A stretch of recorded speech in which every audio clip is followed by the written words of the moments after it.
परमात्मा के नाम के बिना जीव का कल्याण नहीं है। ये कथाएं यही संदेश देती हैं। प्रातः आप जागते हैं तो 5-6 काम रोज करो, 5 क्या 6 करो। नंबर 1, जागो तो बिस्तर से नीचे उतरने से पहले रीढ़ की हड्डी सीधे करके बैठिए। कौन सी भी दिशा में मुंह करके बैठे हो, लेकिन भोर में जब जागो तो उस समय आपका मुख पूर्व दिशा की तरफ हो। थोड़ी देर के लिए बैठिए, भगवान का स्मरण कीजिए। परमात्मा को कहिए, भगवान आपकी कृपा से हमने आज का दिन फिर देख लिया। कितने ऐसे लोग हैं जो दूसरा दिन उगता हुआ सूर्य नहीं देख पाते। कितने लोग इस कोरोना की बीमारी में चले गए। हम और आप सच में बड़भागी हैं। इतनी बड़ी महामारी में भी हम और आप सकुशल महादेव ने बचा लिया है। लाशें गिनी नहीं जा सकी। जो हॉस्पिटल में चले गए वो आ नहीं पाए। तो उस महामारी में भी हम और आप सुरक्षित हैं। परमात्मा का दिया हुआ बहुत बड़ा गॉड गिफ्ट है। उसका धन्यवाद कीजिए, 100 बार धन्यवाद कीजिए। प्रातः जागो तो सबसे पहले उसका ही नाम लो। एक काम हो गया। दूसरा काम है, प्रत्येक दिन स्नान कीजिए, नहाइए। नहावें तो पहले जल में गंगा जी का आह्वान करें, नदियों का आह्वान करें। पानी को दिव्य बनाइए, टोंटी पर सूती कपड़ा लगाइए छने हुए पानी से। जितना शुद्ध पानी पीने के लिए है उतना ही शुद्ध पानी स्नान के लिए। बाल्टी को साफ सुथरा कीजिए। प्लास्टिक की बाल्टी में गर्म पानी मत लीजिए, उसमें केमिकल छूटेगा, देह पर लगेगा, बॉडी में इन्फेक्शन होगा, बीमारियां बढ़ेंगी। इसलिए धातु की बाल्टी में ही, हाँ नहाने के लिए तो स्टील की बाल्टी चलती है। कभी मैं आपके घर आऊं तो मेरे बाथरूम में तो प्लास्टिक की बाल्टी न रखना, क्योंकि मैं जो यहाँ बोलता हूँ उसका पालन मैं खुद करता हूँ। मेरे बाथरूम में नहीं होती है प्लास्टिक वाली बाल्टी। खैर मैं तो ठंडे पानी से नहाता हूँ तो भी मैं उसको यूज नहीं करता।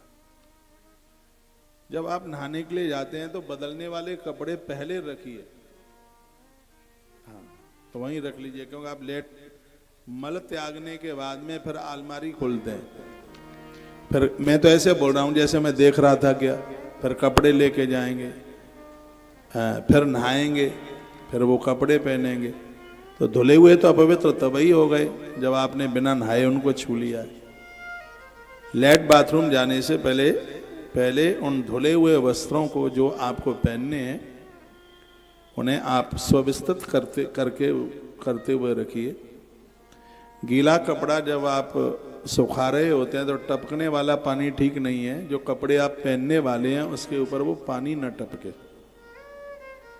कहते हैं कि तर्पण करने के बाद जो पानी बचता है उस पानी की भी ऐसी स्थिति होती है। ये तो सगरी बातें हमारे ग्रंथों में लिखी हुई हैं। ये स्नान आपको बहुत आनंद कर देगा। हमारे ग्रंथों में लिखा 1000 काम करने से पहले स्नान। सूर्य भगवान की किरण निकले हम जैसे लोगों को पहले स्नान कर लेना चाहिए। कोई भी व्रत हो, आज एकादशी है, कोई भी व्रत हो, सूर्य निकलने के बाद तक स्नान नहीं होता है तो व्रत खंडित हो जाता है। ऐसा पद्म पुराण अंतर्गत लिखा है।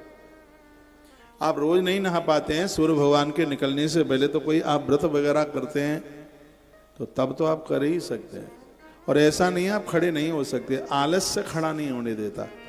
इस आलस्य को जितना आप जीत लेंगे उतना ही आप अपनी जिंदगी को जीत लेंगे, अपनी उम्र को जीत लेंगे। हम जल्दी नहीं मरना चाहते, क्योंकि हमारे ग्रंथों में लिखा है जो 100 साल की उम्र जी करके जाते हैं वेद भगवान उनकी आरती उतारते हैं भगवान के लोक में, प्रभु के लोक में। ऐसा जीवन जीना है कि बुढ़ापे में 1 रुपए की भी दवाई नहीं लेनी। और इसी के भरकम जोर में मैं लगाऊं। मैं 6 महीने से बोल रहा हूं कि घी और हल्दी लीजिए।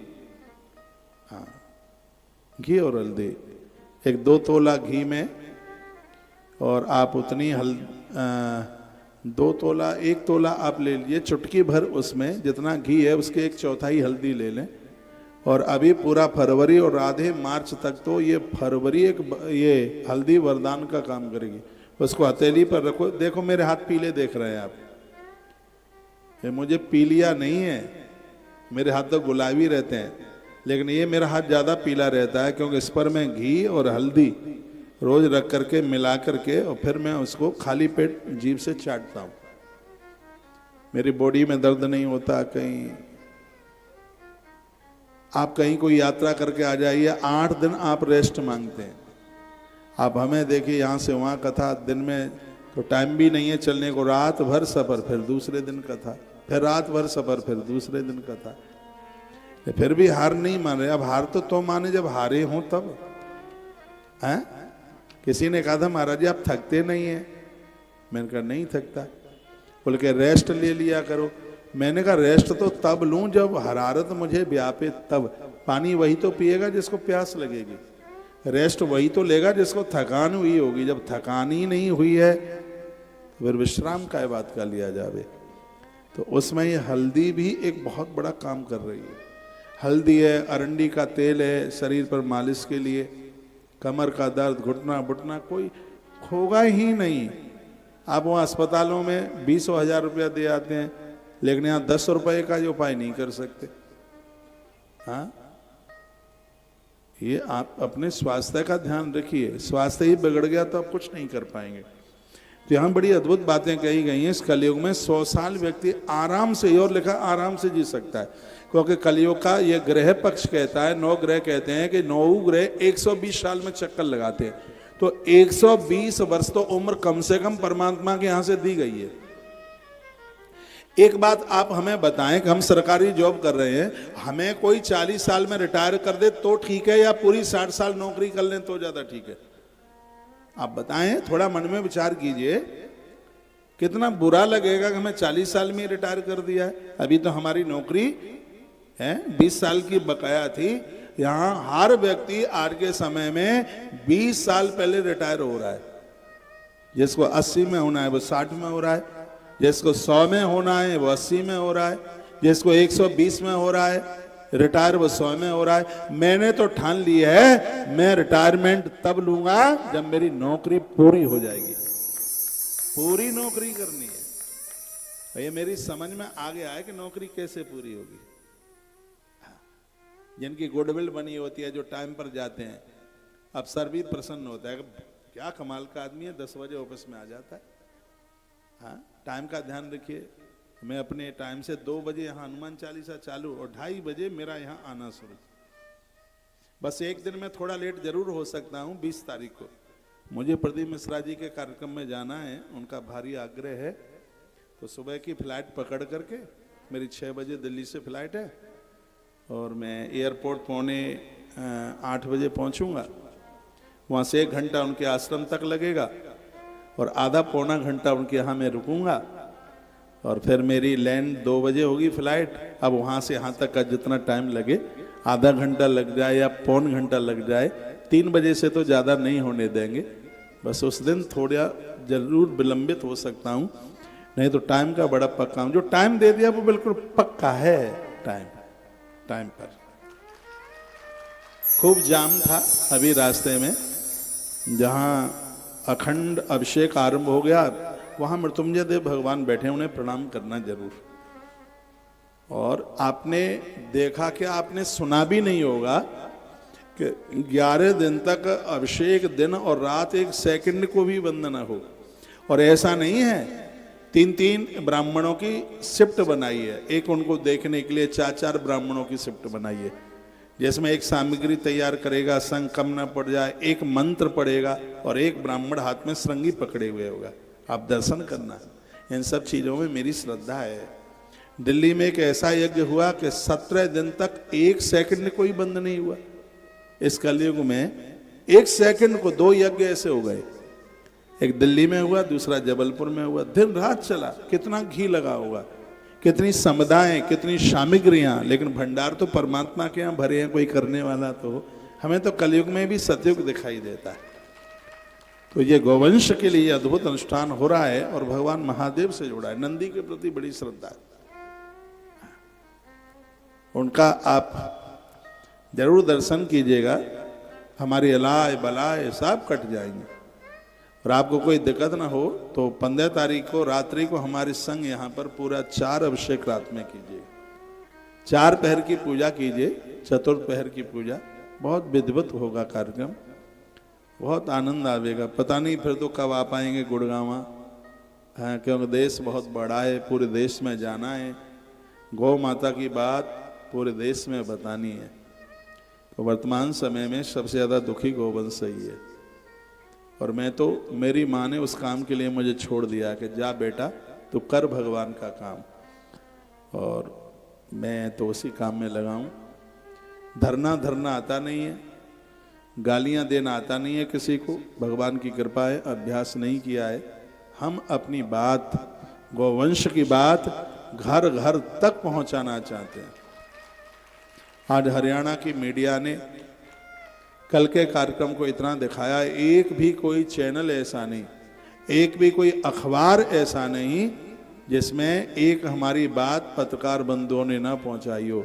वो बात यह थी कि गौ माता का रक्त धरती पर गिरने से बंद हो जाएगा, देश की हर समस्या का समाधान उसी दिन हो जाएगा। ऐसी गौशालाओं को तत्काल बंद किया जाए, जो गौशाला में दूध दुह करके गायों को बाहर कर देते हैं या नंदियों को बाहर छोड़ देते हैं।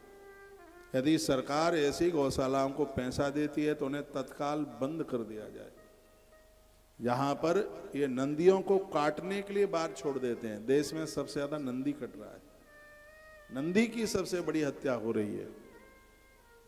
और इसके लिए खड़ा होना पड़ेगा, इसके लिए कुछ करना पड़ेगा। बहुत भारी गोवंश कट रहा है, कोई भी प्रदेश चूक नहीं रहा है इसके लिए।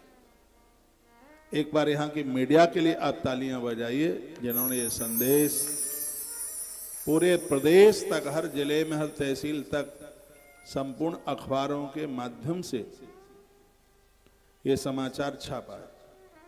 आज नहीं तो कल, कल नहीं तो परसों, परसों नहीं तो बरसों में हमारी ये बात सुनी जरूर जाएगी और इसका फैसला भी होगा।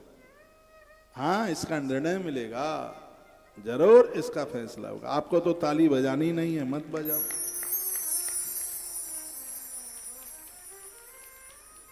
बोलो शंकर भगवान की जय हो, श्री हनुमान जी महाराज की जय हो, जय जय श्री राधे श्याम। धन्या शिव पुराणस्य कथा परम पावनी, यस्याः श्रवण मात्रेण पापियान् विमुक्ति भाग। धन्य है कथा, ये कथा पापियों को भी उद्धार कर देती है, उनका भी कल्याण कर देती है। यह प्रभाव इस कथा का अपने आप में बड़ा अद्भुत है। तो शौनक शिव ने कहा कि जैसे आपने एक ब्राह्मण देवराज की कथा सुनाई, क्या इस कथा ने और भी किसी का उद्धार कर दिया है? कहा बहुतों का किया। कहा एक धार्मिक माता पिता की बेटी ससुराल में पहुंची, पूरा नगर, पूरा गांव ही खतरनाक था। कभी कभी ऐसा होता है कि बेटियां बहुत अच्छे घर से, जिनके घर में कोई सुपारी भी ना खाता हो, ससुराल में बेटी जाती है तो सब यमराज के भूत मिलते हैं वहां जाकर।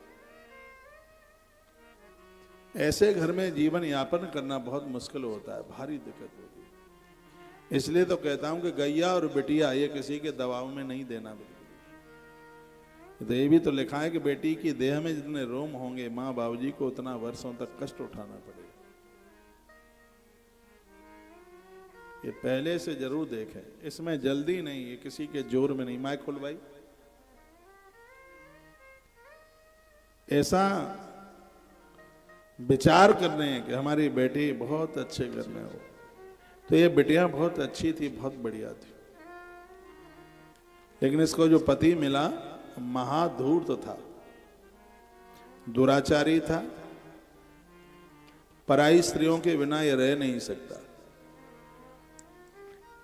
एवं कालो व्यतीयाय महातस्तस्य कुकर्मिणी, सा स्वधर्म भयात क्लेशात् स्मरातापि। बहुत दुखित थी, इतने पर भी इसने कभी अपनी मां से शिकायत नहीं करी।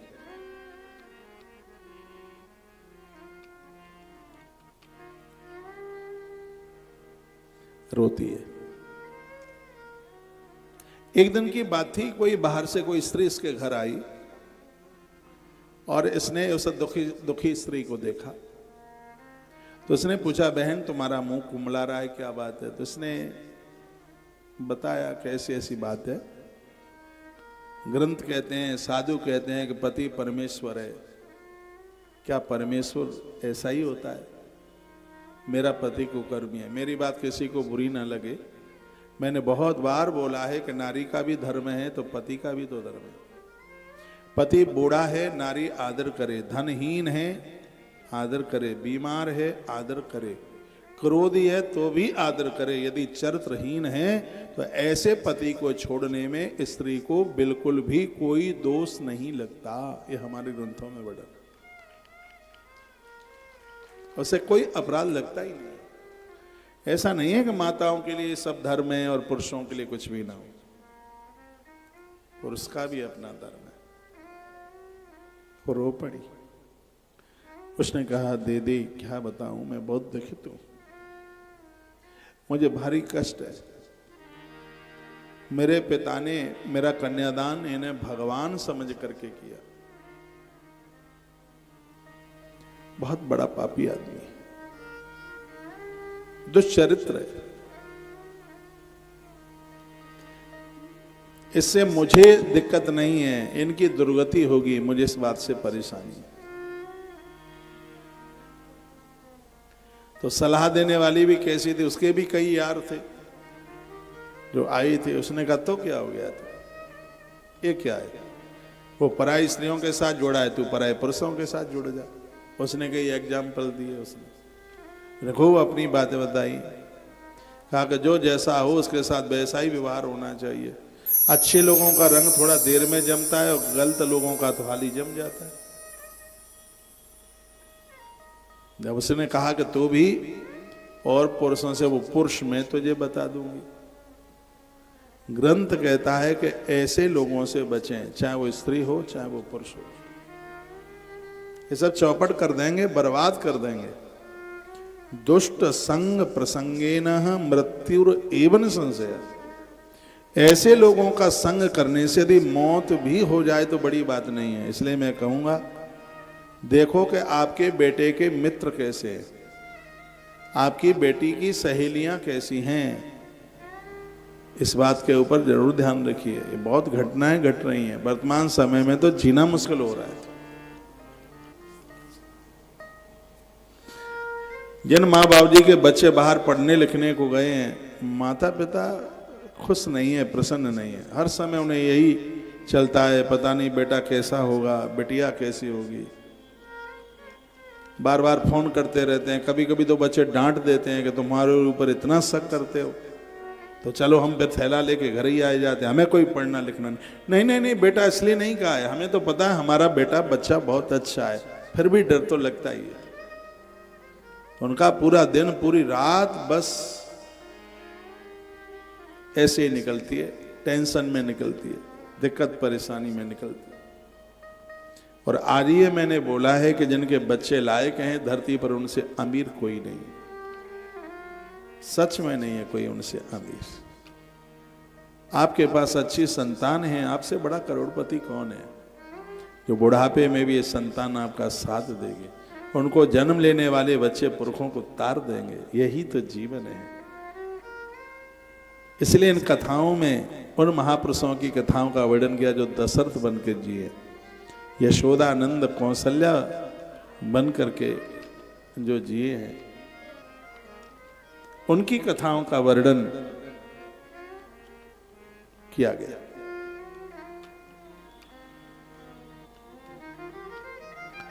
तेरे चरणों में सर रख दिया है,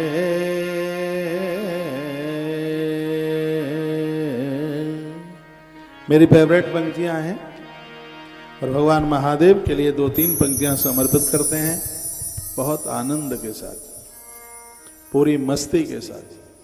तेरे चरणों में सर रख दिया है, भोला तू ही मेरा आसरा है।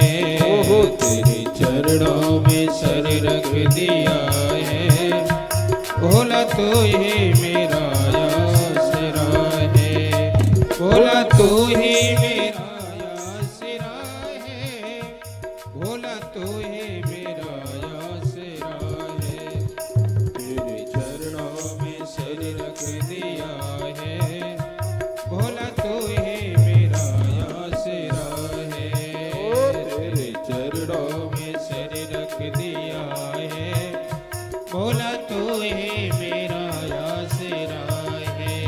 हर महादेव। जय हो।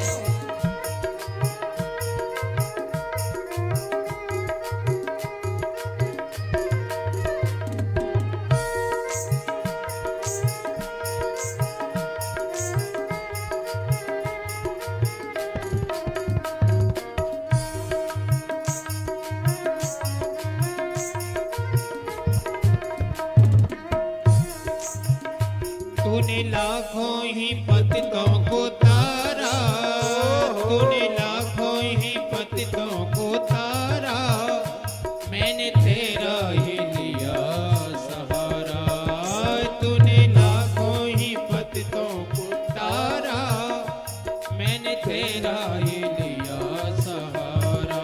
भोले बाबा जगत का है दाता, भोले बाबा जगत के है दाता, मैंने तेरा भरोसा किया है, तेरे चरणों में सर रख दिया है। बोला तो है मेरा यासेरा है, बोला तो ही मेरा यासेरा है, सब तो ही मेरा यासेरा है। तेरे चरणों में सिर रख दिया है, बोला तो है मेरा यासेरा है। जय हो।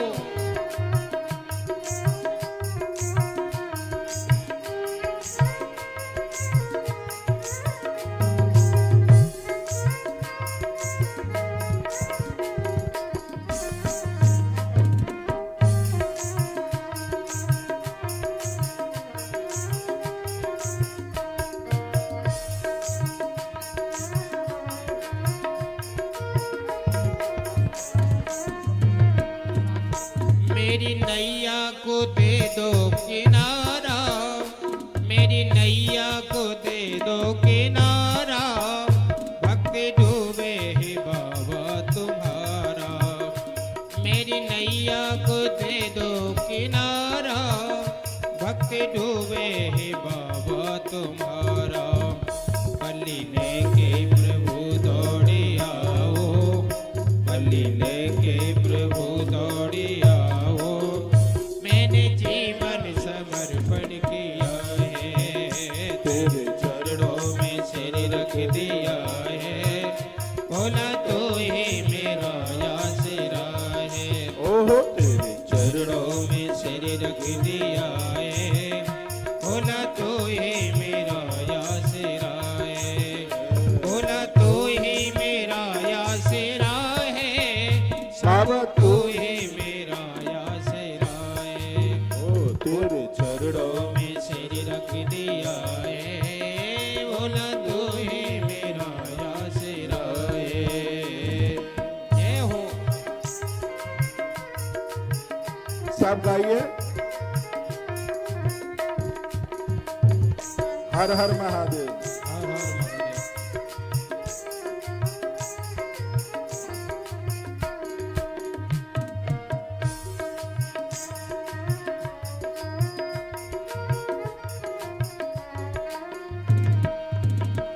भक्तों के मेरे बाबा भोले, भक्तों के मेरे बाबा भोले, तू ही किस्मत का ताला खोले। भक्तों के मेरे बाबा भोले, तू ही किस्मत का ताला खोले।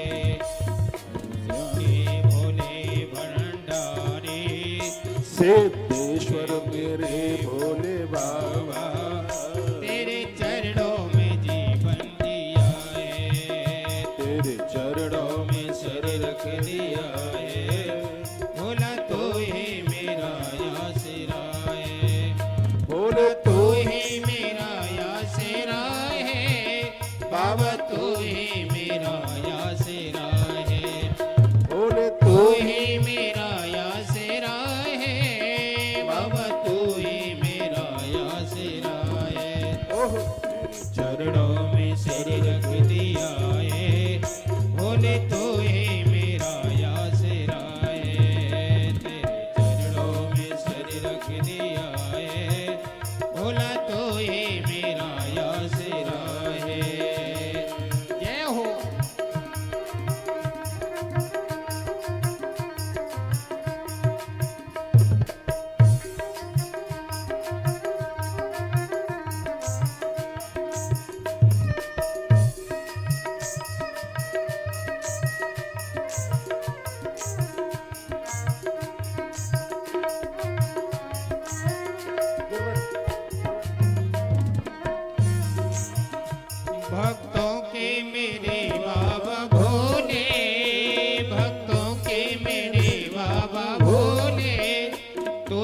किस्मत का ताला खोले, भक्तों के मेरे बाबा भोले, तू ही किस्मत का ताला खोले। सिद्धेश्वर भोले भंडारी, सिद्धेश्वर भोले भंडारी, तेरे चरणों में जीवन दिया है, तेरे चरणों में सिर रख दिया है, भोला तो है मेरा आसरा है, तेरे चरणों में सिर रख दिया है, भोला तो है मेरा आसरा है, तेरे चरणों में सिर रख दिया है, भोला तो है मेरा आसरा है, तेरे चरणों में सिर रख दिया है, भोला तो ही मेरा आसरा है, चरणों में सिर रख दिया है, भोला तो ही मेरा आसरा है, तेरे चरणों में सिर रख दिया है, भोला तो ही मेरा आसरा।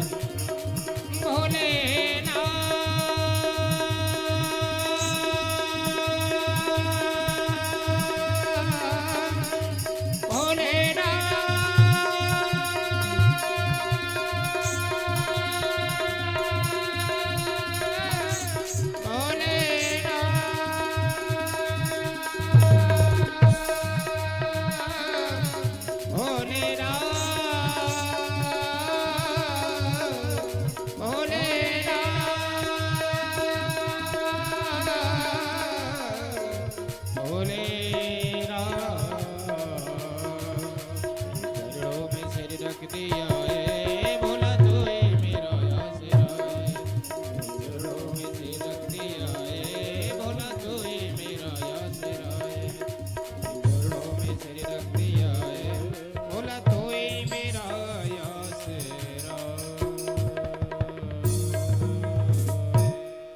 बोली बांके बिहारी लाल की जय हो, हनुमंत बलवंत महाराज की जय हो, परम कल्याणी गैया मैया की जय जय श्री राधे श्याम।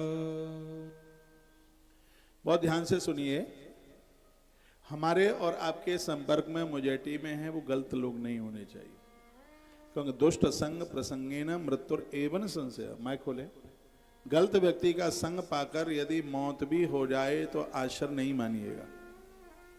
इस स्त्री के साथ ऐसा ही हुआ। इसने कहा जारेण संगता, तो भी दूसरे लोगों का संग कर। वह इसको समझा करके चली गई, तो यह भी पर पुरुषों के साथ संबंध बनाने लगी।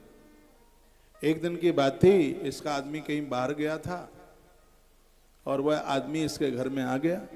अचानक इसका पति आ गया और इन दोनों को देखा तो पति दृष्टम वंचिता भ्रष्ट सत्ता को मार्गगा। चार लोग बड़ी कांटे की तरह चुभते हैं। मैंने पूर्व में भी बोला है, सेवा करने वाला मूर्ख, मित्र कपटी, राजा कंजूस, पति या पत्नी चरित्रहीन। ये हर क्षण, ये हर पल कष्ट देते हैं। इसलिए इनसे तो बहुत बचने की आवश्यकता, बहुत बचने की जरूरत है। आपका बेटा बेटी कोई भी हो, मैं एक बार फिर कहूंगा, इनके संबंध करने से पूर्व, सगाई विवाह करने से पहले ठीक से देख लीजिएगा। सिर्फ चेहरा मोहराई नहीं देखना, संस्कार परिवार के देखना, चरित्र देखना, नहीं तो बाद में बड़ी दिक्कत है। आज बड़े भोले भाले लड़के भी ऐसे चंगले। कल मेरे पास कोई बच्चा रो रहा था रात को, इतना मासूम, 2 साल शादी को हो गई, वो घरवाली 20 दिन भी उसके साथ नहीं रही, दुनिया भर के केस लगा दिए। ऐसी हालात हो गई है, ना जिंदे में ना मरने में। रुपया मांगे 70 लाख, ऐसी स्थिति हो रही है। लोग बड़े परेशान हैं। और ऐसा नहीं है कि लड़के लड़कियां भी बहुत परेशान हैं, बेटियां भी बड़ी परेशान हैं। अब तो ये हो गया है कि बच्चों का संबंध करते समय इतना भय हो गया, इतना डर हो गया, ऐसी स्थिति हो गई। लाठी उठाई उस आदमी ने और अपनी पत्नी को पीटना शुरू कर दिया। कहा तू कुकर्मी है, तूने मुझे धोखा दिया, तो उसने कहा भगवान प्रतिदिनम कामम रमते वैसे दाहकुदी, अपने आप को तुम संभालो, तुम दिन भर गड़काओं के वैश्याओं के साथ रहते हो, तुमने कभी सोचा कि मुझे भी तुम्हारी जरूरत है? बोल नहीं पाया, जो खुद ही बिगड़े हैं वो क्या संदेश जगत को देंगे। तो कहने लगा कि कोई बात नहीं है, मुझे पैसों की जरूरत होती है कि इन लोगों को ठग करके तू मुझे पैसे दे दिया कर। और धन के लिए वो अपनी घरवाली से कुकर्म कराने लगा। देखा धनमा कृषम तेभ्यो ही दत्वा तेभ्यम परामृतम, तू कहीं जा, मुझे कोई दिक्कत नहीं है, मुझे पैसे की जरूरत है। और ये समय चलता रहा। मृते भरत सैन्य दुराचारित, वो समय आने पर वो कुकर्मी उसका आदमी मर गया, उसकी मृत्यु हो गई। अब ये और स्वतंत्र हो गई कि मुझे तो भटकने बरजने वाला कोई है ही नहीं। तो पुराणाकार वर्णन करते हैं कि बुढ़ापे में यह भी स्थिर हो गई, चलना फिरना डोलना सब बंद, शरीर में दुनिया भर के कष्ट हो गए, क्योंकि जिसका बुढ़ापा बिगड़ा, जिसकी जवानी बिगड़ी है उसका बुढ़ापा बिगड़ेगा। एक दिन की बात थी, कुछ लोग तीर्थ यात्रा के लिए जा रहे थे, उनके साथ ये चली गई। और वहां भी घटना पहली जैसी ही थी। वहां भी शिवालय में शिव महापुराण की कथा बड़े धुरंधर पंडित जी कथा सुना रहे थे। कथा वक्ता कह रहा है ये बड़ी बात नहीं है, कथा क्या है, कुछ कीर्तन याद कर लो, पोथी के पन्ना देख लो, कथा हो गई। कथा वह है जो हृदय में घर कर जाए, हृदय में उतर के चली जाए, पहुंच जाए। सुनने वाले को लगे कि मैंने तो इतना जीवन ऐसे ही निकाल दिया, अब गलती नहीं करूंगा, वो कथा है।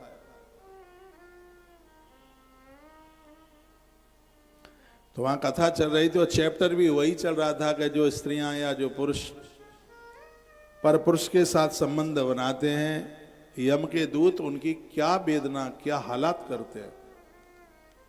कथा में बैठी बैठी सिरादे तो माना लिख सकते,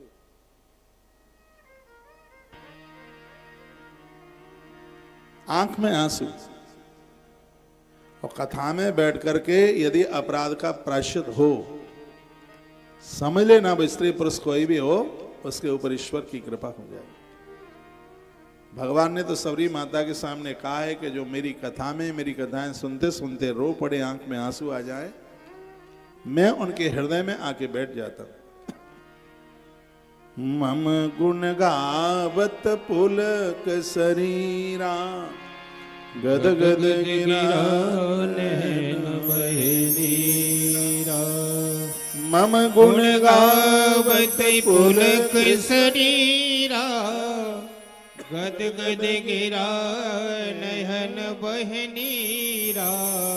गद गद गिरा नयन बहनीरा, गद गद गिरा नयन बहनीरा। भगवान के मंदिर में, भगवान के चरित्र में कथा सुनते समय आंखें भर आए तो परमात्मा खुद कहते हैं कि मैं उसके हृदय में अपना मंदिर बना लेता हूं। मंदिर का मतलब मैं अपना रहने का ठिकाना बना लेता हूं। वो व्यक्ति पावन हो जाता है, पवित्र हो जाता है। तो मंदिर में कथा हो रही थी शिव महापुराण की, और इस स्त्री ने उस कथा को सुना। तो कथा समाप्त सानारी निर्गतेषु जनेषु च, जब सब लोग चले गए वो भयभीत होती हुई और वक्ता जी के पास पहुंची। कहते हैं कि डॉक्टर से रोग और गुरुजनों से अपनी बात नहीं छिपाना, यही तो वो स्थान है जहां समाधान होता है। और लोग तो खिल्लियां उड़ाते हैं, मजाक उड़ाते हैं, बदनामी करते हैं, बेइज्जती करते हैं, लेकिन साधु का दरबार एक ऐसा है अद्भुत